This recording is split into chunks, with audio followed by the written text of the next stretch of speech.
మహిళలే మహారాణులు అని వైఎస్ రాజశేఖర రెడ్డి అనేవారు. ప్రభుత్వ పథకాల ద్వారా వారిని శక్తివంతులు చేయాలని తప్పించి పలు పథకాలను ప్రారంభించారు. ఆయన బాటలు నడిచిన వైఎస్ జగన్ తన పాలనలో మహిళా శక్తికి అధిక ప్రాధాన్యత ఇచ్చారు. అమ్మ కడుపులోని బిడ్డ నుంచి ఆప్యాయంగా ఆశీర్వదించే అవదాకా ప్రతి ఒక్కరి అవసరాలను వైఎస్ జగన్ గుర్తించారు. వారిని కేంద్ర బిందువుగా చేసుకుని అనేక పథకాలను రూపొందించారు. ఆర్థికంగా, రాజకీయంగా ఆ 5 ఏళ్లు వైఎస్ జగన్ అక్క చెల్లెమ్మలను చేయి పట్టుకుని నడిపించారు.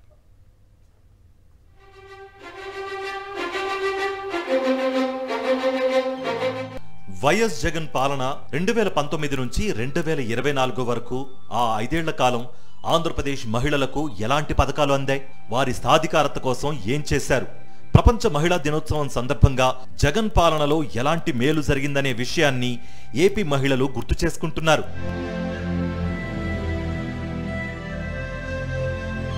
వైఎస్ జగన్ ముఖ్యమంత్రిగా ఉన్న ఆ సమయంలో మహిళలే కేంద్ర బిందువుగా అనేక పథకాలు అమలయ్యాయి. ఏకంగా 90% పథకాలు మహిళలనే దృష్టిలో పెట్టుకుని రూపొందించి అమలు చేశారు.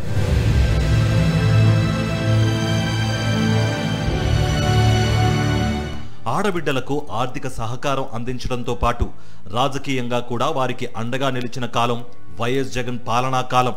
పలు రకాల పథకాల ద్వారా ఏపీ మహిళలకు ఏకంగా 1,89,519.08 కోట్ల రూపాయల లబ్ధిని చేకూర్చారు.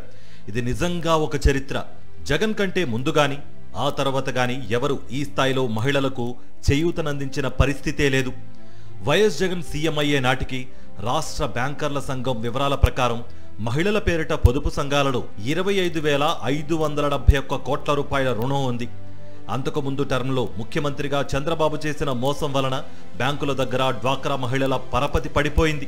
వారి అప్పులు కడతానని చెప్పిన చంద్రబాబు మాట నిలబెట్టుకోకపోవడంతో పొదుపు సంఘాల మహిళల అప్పులు, వడ్డీలు పెరిగిపోయి ఆ సంఘాల మనుగడే ప్రమాదకరంలో పడింది. అలాంటి సమయంలో పాలనలోకొచ్చిన వైఎస్ జగన్ వారికి ఇచ్చిన హామీ ప్రకారం 4 దఫాలుగా ఆ రుణాలు మొత్తం చెల్లించారు.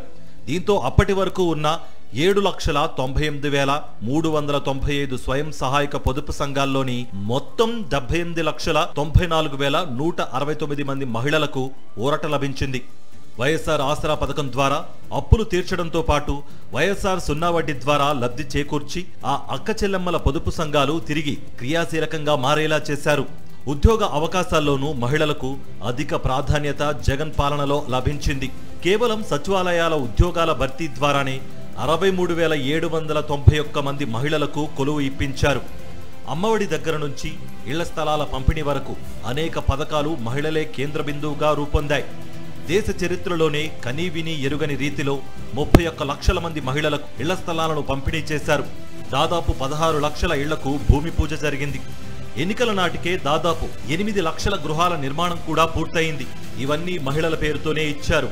టిట్కో ఇళ్ల విషయంలోనైతే ఒక కేటగిరీలోని ఇళ్ల విషయంలో ₹1 కడితే చాలు మహిళల పేరు మీద పక్కా ఇళ్లు రిజిస్ట్రేషన్ అయ్యాయి. జగన్ పాలనలో మహిళల రక్షణ కోసం దిశ బిల్లు, దిశ యాప్, దిశ పోలీస్ స్టేషన్లు లాంటి పలు కార్యక్రమాలను అమలు చేశారు. తద్వారా రాష్ట్రంలో మహిళలకు లభించిన భద్రత, భరోసా మరే రాష్ట్రంలోనూ లేదంటే అతిశయోక్తి కాదు. తెలంగాణలో కొంతమంది దుర్మార్గులు దిశ అనే మహిళను అత్యాచారం చేసి చంపేసిన ఘటన అప్పట్లో దేశవ్యాప్తంగా చర్చనీయాంశమైంది. వెంటనే స్పందించిన అప్పటి ఏపీ ముఖ్యమంత్రి వైఎస్ జగన్ దిశ చట్టాన్ని తీసుకొచ్చారు. కేంద్రం దాన్ని అమల్లోకి తీసుకురాకపోయినా ఆ చట్టం స్ఫూర్తితోనే అన్ని జిల్లాల్లో దిశ పోలీస్ స్టేషన్లు ఏర్పాటు చేసి మహిళలపై జరిగిన నేరాల దర్యాప్తులను త్వరితగతిన పూర్తి చేయించారు. దోషులకు వెంటనే శిక్షలు కూడా పడేలా చేశారు.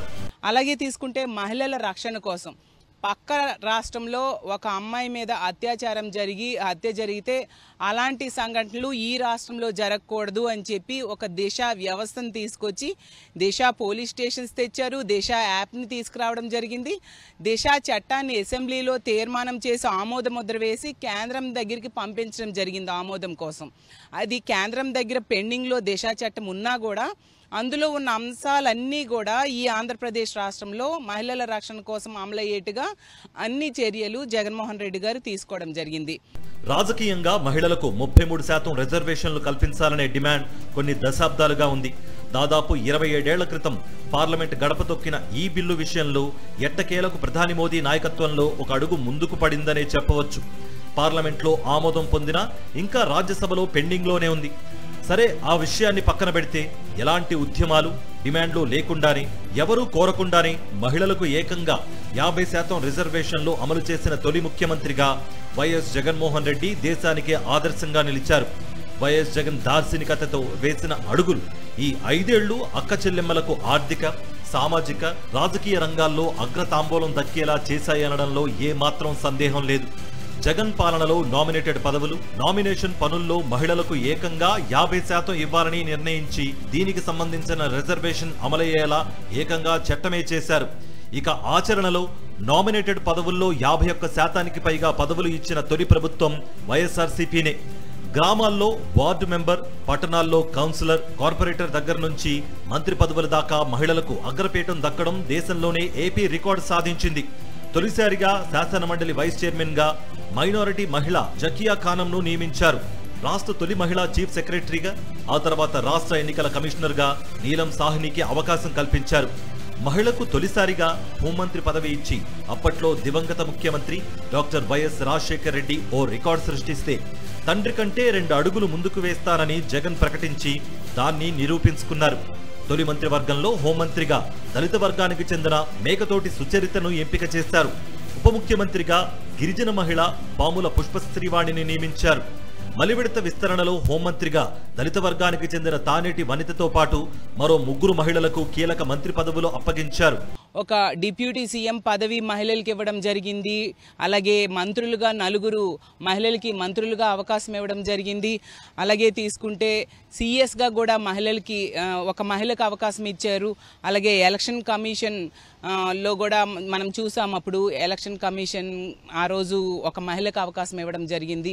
ఇలా అన్ని రకాలుగా కూడా మహిళలకి ఉన్నత స్థానంలో కూర్చోబెట్టడానికి ప్రయత్నించారు జగన్మోహన్ రెడ్డి గారు. రాష్ట్రంలో 13 జడ్పీ చైర్మన్ పదవుల్లో 7 మహిళలే ఉన్నారు. 26 జడ్పీ వైస్ చైర్మన్ పదవుల్లో 15 మంది మహిళలున్నారు.